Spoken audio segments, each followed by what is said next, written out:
Check everybody. Woo! We're going. Hello there. Hello. All right, let's do our introductions now then. Hello and welcome to the first bonus episode of Stargate Oversight. As usual, I am Frosty and my pronouns are she and her. Joined with me today are... Hi, I'm Hope. You know me, it's Hope Frail. My pronouns are she and it. And we have a special guest, because Ryan has been kidnapped by the deep state and taken to a field in the middle of the Netherlands. Well, while poor Ryan gets groped, I'll have to fill in for him. Hello, my name is Cody, pronouns are they, them. I'm a robot, and I do pixel art. That is true, yes. A real robot right here now to tell us how cool the military is. Beep boop. Yeah, we stole the US military's prototype podcasting robot so they couldn't use it for evil. And now we can use them for good. Yeah. It's funny that you say that, because that's actually my lore, pretty much. I was doing a bit! Although, of course, it's in your case, it's Brazil and not the United States, but... Details. Who cares about those? You're being taken to Brazil! I swear to God, if I have to hear that joke one more time, I'm going to snap. It's on the most original. Besides, you were taken from Brazil, if anything. Yes, I live in the land of the bratwurst. And speaking of the military, we have a movie that's all about not just the military, but everyone's favorite military campaign from the 20th century.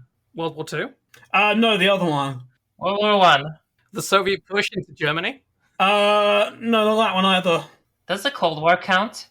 I mean, this is technically, I guess, a part of the Cold War. Korea? Close, but no cigar. Darn, I bought this soju for no reason then. It is, of course, the Vietnam War. The one that, all of the weird US Army guys will get really, really angry about if you say the US lost. But they did! No, we didn't lose. It was a draw. We just did things. It was a tactical retreat. Exactly. Yeah. The only victory that can be claimed is USS New Jersey versus an island, which it The only sunk. person who won in the Vietnam War was Coppola, because this movie made bank. I mean, after a lot of suffering. And speaking of suffering, shall we start with the movie? Oh boy. We should probably drop the title. Right. Oh, right, we haven't done that yet. Again, details. Welcome to Stargate Oversight, a show about examining the US military in a Canadian show by two British people and a German robot. Except today, it's not Stargate. We're looking at Francis Ford Coppola's masterpiece? Incredibly long fucking movie, Apocalypse Now. Incredibly long movie that, depending on who you ask, is anywhere between 2.5 to 3.5 hours long, because they just needed to have 4 cuts. Yep, but also next week we'll be doing another one on all of the Godfather movies back to back. I don't want to edit that. Is it going to be like a single episode? No, we're not really doing that, honey. Oh. You see, as a robot, I take things very literally. So, yes, Apocalypse Now. Where shall we begin with this interesting movie? I think we should start with what Cody mentioned a minute or so ago. The fact that there are too many fucking versions of this movie! Yeah, so from what I have seen, there are... I mean, you technically said there's 4 cuts, which is technically true, but there's 3 official cuts. Final Cut, Redux, Cinematic Edition... Mm-hmm. And also remastered versions. Yeah, but the 4th cut was, I believe it was leaked, which was the original. It was the original cut of the movie before it got slimmed down to the first theatrical release. Oh. I believe that they shot about, I forgot how much, but they shot way more than you would usually do for film back then. Yeah, it was something ridiculous, like 1 million reels of film or something. It's a lot. I should start the... Or I don't. Oh, that's a lot of porn. Never mind.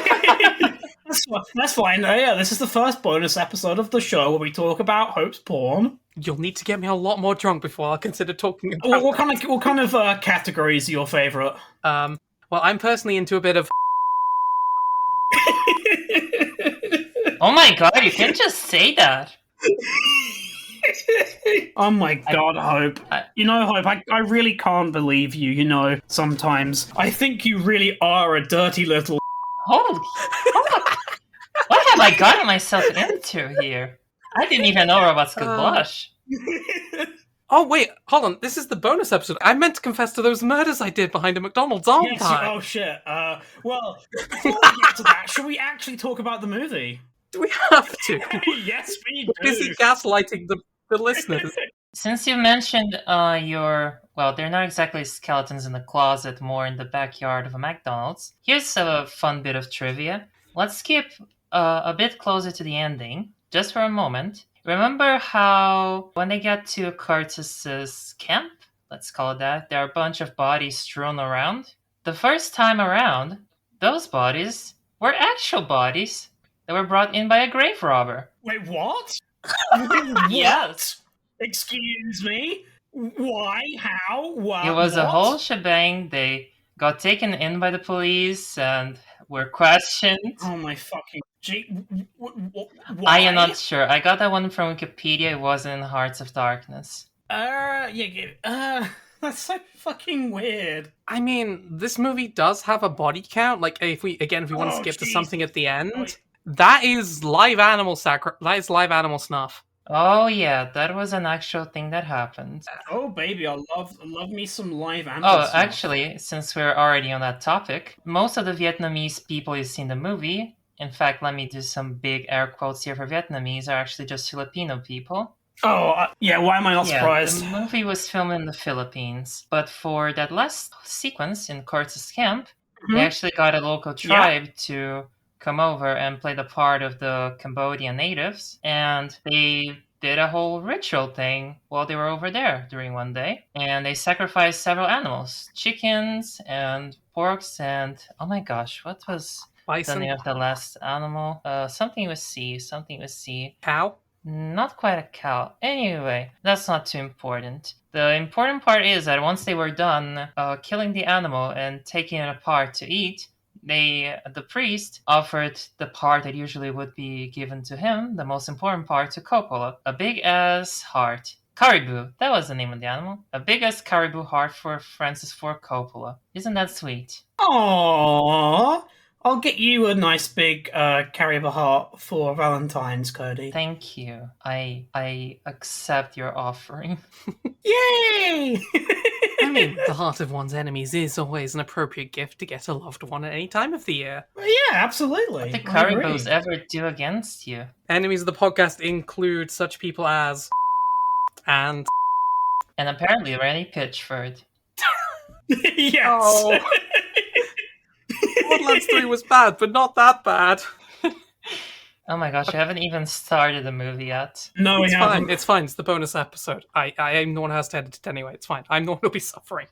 So, from animal snuff to plant snuff. In terms of cinematography, it's beautiful. Like, it's a peaceful beach, and you've got the choppers, the dust, while the door slowly ramps up, and then they really do just napalm a small forest. It ain't me! It ain't me! I ain't no fortunate one! Yes. Willard's PTSD flashbacks of napalm gender review parties. Yes. Unfortunately, that is a real forest being burned. I'm gonna steal your bit. But when Cody and I watched the movie together, I believe you described the fucking face that Martin Sheen does during this as being like the post-nut clarity face.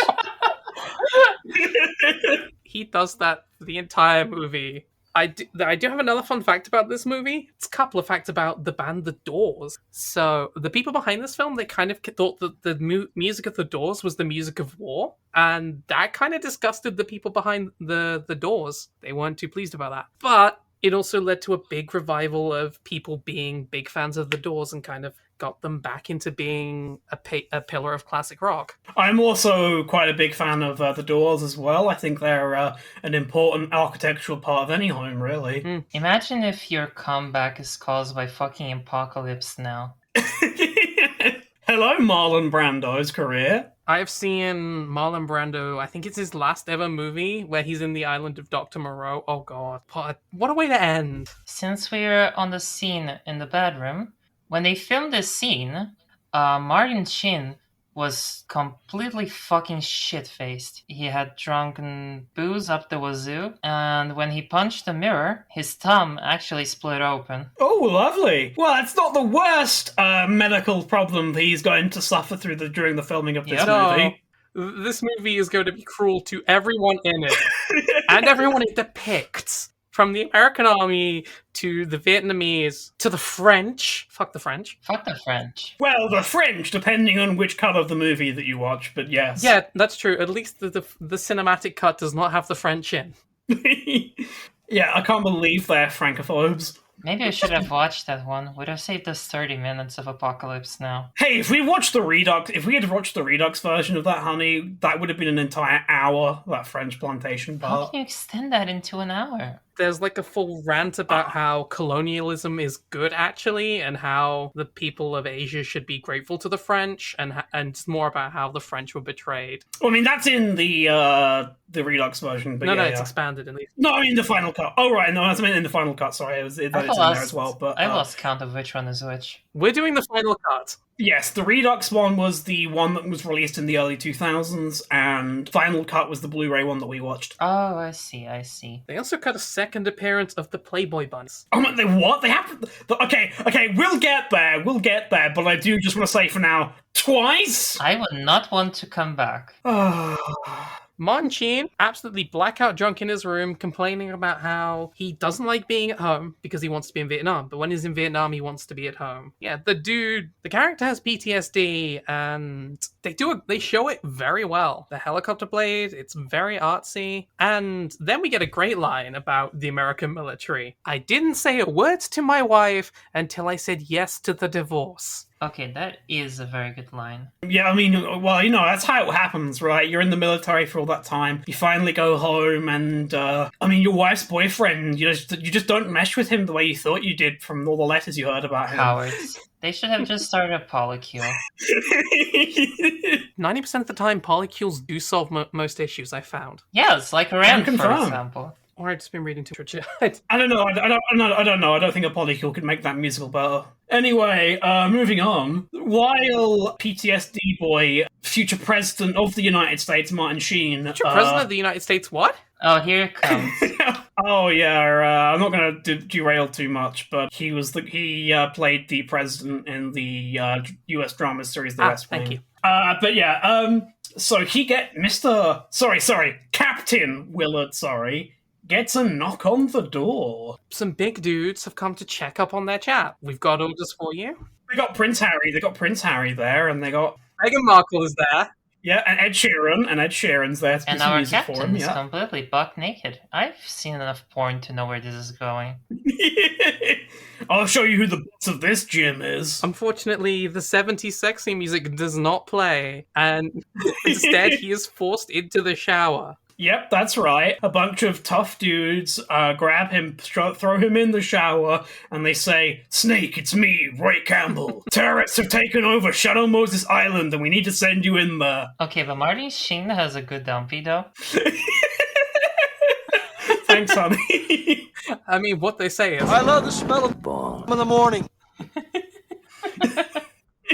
I will say though, these army guys that pick him up, they seem so used to doing this. Like, either everyone in the army is drunk, or they just have to clean up after the Secret Service. I mean, I guess it must just be that the army in Vietnam is incredibly dysfunctional. I mean, it can't be Havana syndrome, because that doesn't happen yet. Come on, so, be a good boy, take a shower, and later you can eat your food. Here comes the hooey.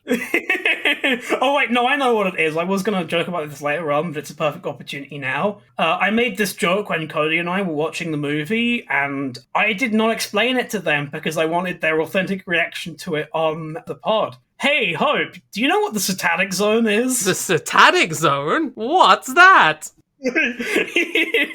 Well, you see, the Satanic Zone is a very definitely real psychological theory which states that the temperature in the tropical parts of the world just cause white people to just become, nonces, sex criminals and murderers, and it's not their fault. Yeah, definitely. Definitely not institutional issues and people have to get away with shit. What the fuck?